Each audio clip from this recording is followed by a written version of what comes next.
Bonjour à toutes et à tous, et en particulier, bien sûr, aux responsables de l'Agence de l'eau Rhône-Méditerranée-Corse et de son comité de bassin. L'Agence de l'eau étant pour moi, c'est vrai, une structure fondamentale de très grande efficacité pour mener une vraie politique en faveur de l'eau. Et merci vraiment de m'avoir convié à cette journée. Alors la question de ce colloque est si l'eau était le levier de croissance de votre territoire, montre bien l'enjeu que porte l'eau aujourd'hui face aux très nombreux défis, aussi bien écologiques qu'économiques, auxquels nous avons vraiment à répondre à l'avenir, et peut-être aujourd'hui aussi. Et en ce début d'après-midi, mon exposé introductif a pour thème « Réconcilier écologie et économie », avec même une petite phrase supplémentaire en parlant de l'eau comme la molécule oubliée. Et c'est évidemment là un sujet auquel s'intéresse et réfléchit beaucoup l'Académie de l'eau que j'ai l'honneur de présider. Écologie et économie. Pendant quelque temps, l'écologie en France est sortie du spectre médiatique, à ma grande surprise d'ailleurs. Mais grâce, je dirais, à la COP21, on l'a vue progressivement réapparaître. Elle est en effet l'enjeu majeur pour les générations actuelles et peut-être surtout à venir. Tout en apparaissant très large, en fait, les politiques à mener ramènent en fait à quelques problématiques. Quelques problématiques, climat et énergie, santé et environnement, biodiversité, accès à l'eau potable et à l'assainissement. Et c'est, je le pense vraiment, en réconciliant écologie et économie que nous y parviendrons. L'écologie peut, en elle-même, contribuer au développement économique. Si nous ne préservons pas l'environnement à court terme, eh bien, de plus en plus, c'est l'économie qui en pâtira. Au cours du XIXe siècle, si on y réfléchit bien, et de la plus grande partie du XXe siècle, le développement économique s'est fait contre l'écologie. À la fin du XXe et au début du XXIe siècle, on a commencé à faire de l'écologie, mais souvent contre l'économie. Et il nous faut faire maintenant, je crois vraiment, de l'économie avec l'écologie, et pourquoi pas pour l'écologie. Lutter contre la pauvreté, favoriser la croissance économique, préserver l'environnement doivent aujourd'hui être vraiment des objectifs communs. Et pour moi, l'eau doit être vue au cœur de ce lien, comme l'est par ailleurs d'ailleurs la question de l'énergie.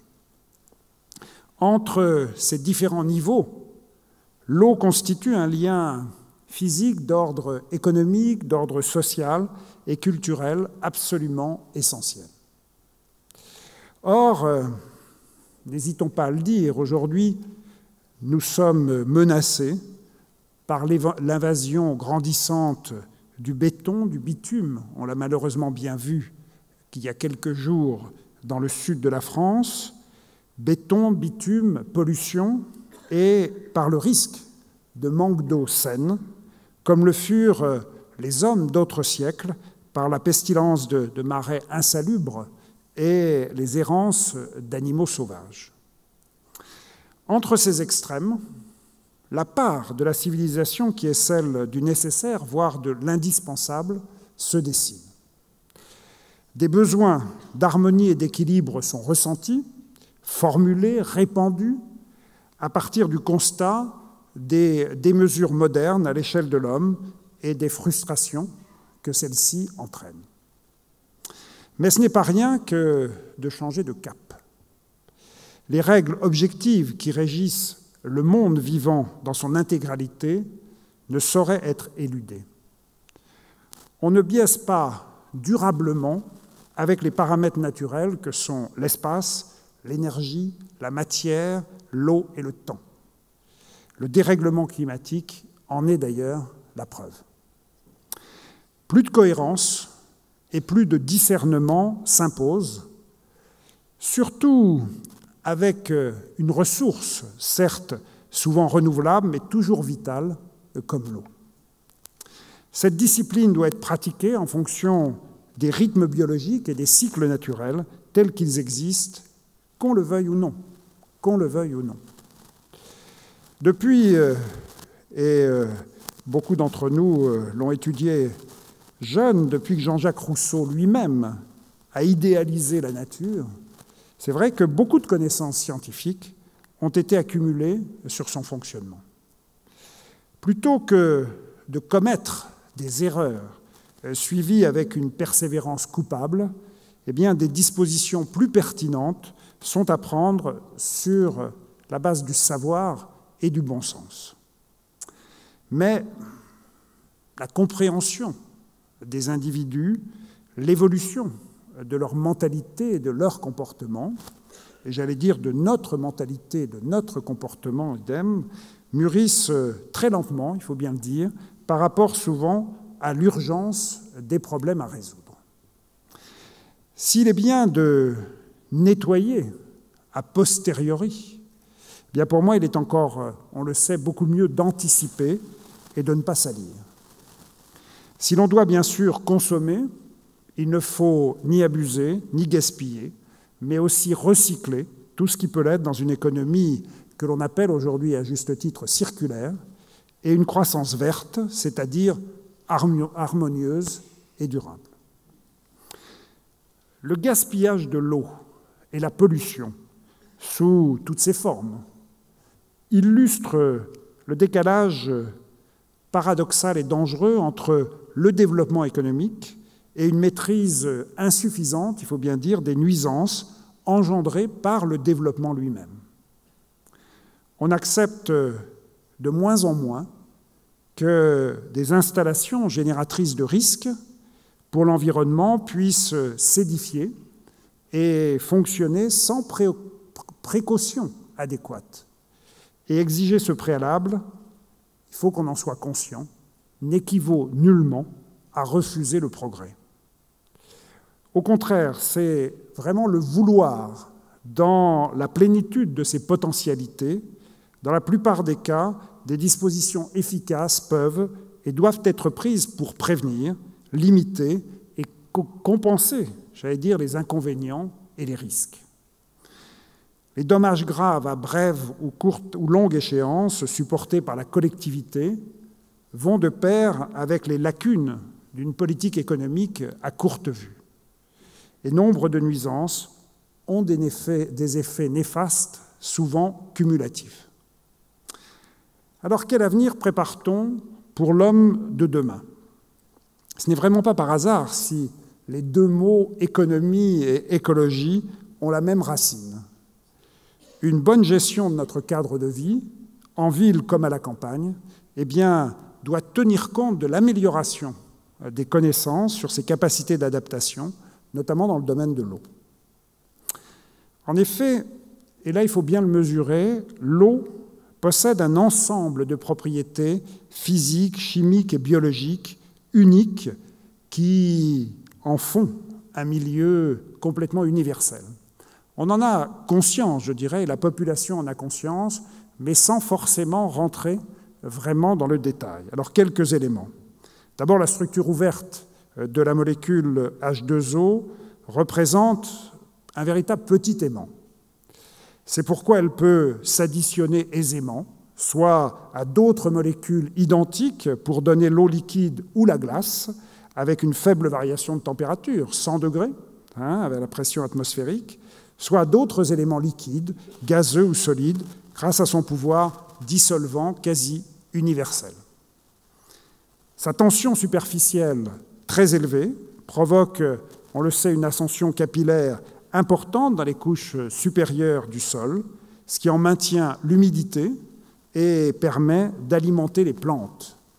Avec les composants solides du sol, notamment le sable, elle forme une couche pelliculaire constituant l'eau interstitielle. Et d'ailleurs, quand on regarde les autres planètes, on se pose la question de si elle est là ou si elle n'est pas là. Dans la mesure où elle contient de l'oxygène, de l'azote et du phosphore dissous, elle est un milieu propice à la vie et constitue le liquide des cellules vivantes, donc le principal composant en fait des espèces vivantes, flore et faune, y compris évidemment du corps humain. Je rappelle souvent qu'à peu près 70% de notre corps est fait d'eau. Comme elle dissout également les substances nocives, elle joue le rôle de collecteur de la pollution et en auto-épure une partie grâce à l'oxygène qu'elle contient et à l'action de la lumière. Sa densité en fait un vecteur de transport qui permet l'évacuation des déchets et la navigation, et lui donne un potentiel énergétique utilisé depuis longtemps par les moulins, les forges, les machines hydrauliques et les turbines. Ces trois états, solides, liquides et gazeux, existent simultanément sur la Terre et dans l'atmosphère, sous la double influence, bien sûr, de l'énergie solaire, qui agit comme une pompe, et de la gravité qui actionne le grand cycle hydrologique. Évaporation à la surface de l'eau libre, évapotranspiration dans les plantes, équilibre eau, glace, vapeur dans l'atmosphère, pluie, ruissellement et infiltration dans le sol, retour à la mer, etc. Sous ces trois états, l'eau possède un grand pouvoir calorifique qui lui permet de jouer un rôle de volant thermique essentiel dans les mécanismes du climat planétaire dont, nous le savons, nous constatons de plus en plus le dérèglement. Enfin, l'eau est l'agent le plus actif de l'érosion. Elle est responsable du modelé du sol et du sous-sol, où son action se complète par son pouvoir dissolvant, ainsi que ses capacités de transport, et produit la sédimentation. Elle est en fait le principal, n'hésitons pas à le dire, aménageur du territoire avec lequel l'homme doit nécessairement composer dans la durée. Et je dois vous le dire, je viens de passer quelques jours en Islande, où la place de l'eau est particulièrement intéressante à voir. Ceci montre en tout cas combien l'eau représente, en France comme dans les autres pays bien sûr, un domaine d'activité important, en volume et en chiffre d'affaires, et très divers quant à la nature des prestations. C'est ainsi que l'on peut classer, je pense, ces prestations dans 4 grandes catégories. D'abord, les prestations purement intellectuelles, d'ingénierie dans les secteurs aussi bien techniques qu'économiques et financiers, ou juridiques et institutionnels, mais encore social également. Deuxièmement, les travaux de construction des ouvrages, qui comportent des terrassements, du génie civil et du bâtiment. Troisièmement, la fourniture et l'installation des équipements et approvisionnement. Alors il y en a de nombreux, je vais en citer quelques-uns, canalisation en matériaux divers, fonte, acier, béton, béton armé, etc.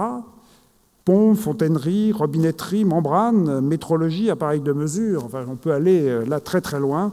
N'oublions pas les produits chimiques également pour le traitement des eaux et des boues. Et puis, quatrièmement, la question de l'exploitation, de l'entretien et de la maintenance, assurant le bon fonctionnement à long terme des installations. Donc, dans chacune, je dirais, de ces 4 catégories d'activités, il existe actuellement de réels besoins dans le domaine de l'eau, en France et à l'étranger.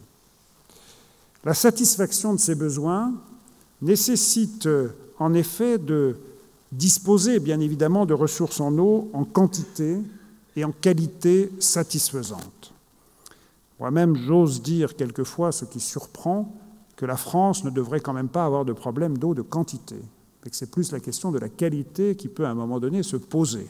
Alors on me dit toujours, quand même la quantité, je dis si on sait assez bien répartir, ça doit pouvoir se résoudre malgré le changement climatique, mais ça n'est pas le cas de beaucoup d'autres pays au monde. Et en tout cas, si les conditions hydrogéologiques et climatiques le permettent, ce qui s'avère, il faut bien le dire, de plus en plus difficile dans les régions arides, eh bien, il faut mobiliser de nouvelles sources potentielles, conventionnelles ou non, et à des coûts il faut bien le dire, plus élevés. Dans tous les cas, il faut simultanément, je dirais, renforcer la lutte contre les diverses formes de pollution et améliorer la préservation des milieux aquatiques et de la biodiversité. D'où des débouchés considérables dans le domaine de l'eau, bien sûr, des aménagements à vocation multiple et des retenues collinaires, dans le renouvellement des réseaux anciens ou la lutte contre les fuites et bien d'autres éléments, évidemment.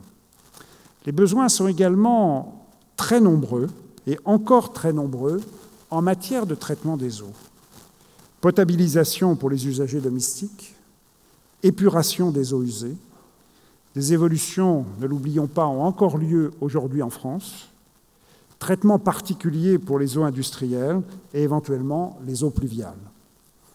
Je voudrais simplement qu'on regarde simplement ce qui se passe dans un pays comme le nôtre avec une chose simple, les mégots de cigarettes. Mégots de cigarettes qui vont pour une grande part dans les eaux pluviales et donc directement dans les eaux de surface. J'en sais quelque chose en tant qu'ancien maire de ma ville. Des marchés importants donc concernent aussi le secteur des systèmes nécessaires au transport, à l'adduction, à la distribution et à la collecte des eaux, tunnels et canaux de navigation, d'irrigation, sans oublier, dans certains cas très importants, la question du chauffage urbain. Le GEMAPI, gestion de l'eau, des milieux aquatiques et prévention des inondations, ouvre aussi des larges perspectives pour l'aménagement, la réhabilitation et l'entretien des ouvrages hydrauliques, fluviaux ou maritimes, avec les précieux apports de l'ingénierie écologique.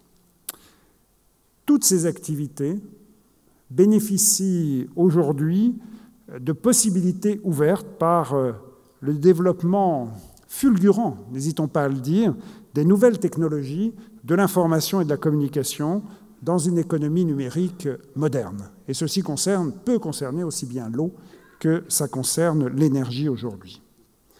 Il convient enfin de planifier et de mettre en œuvre les mesures d'atténuation, mais aussi d'adaptation au changement climatique qui augmentent la fréquence, la variabilité et l'intensité des événements hydrométéorologiques extrêmes, tels que crues, inondations d'un côté, et sécheresse, étiage de l'autre, et quelquefois dans les mêmes régions.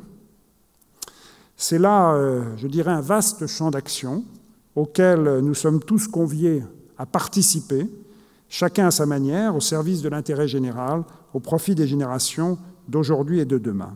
Et c'est pourquoi, pour moi, je dirais cela en dernier lieu, mais qui me semble essentiel, il est essentiel que, dans le cadre en particulier de l'adaptation au changement climatique,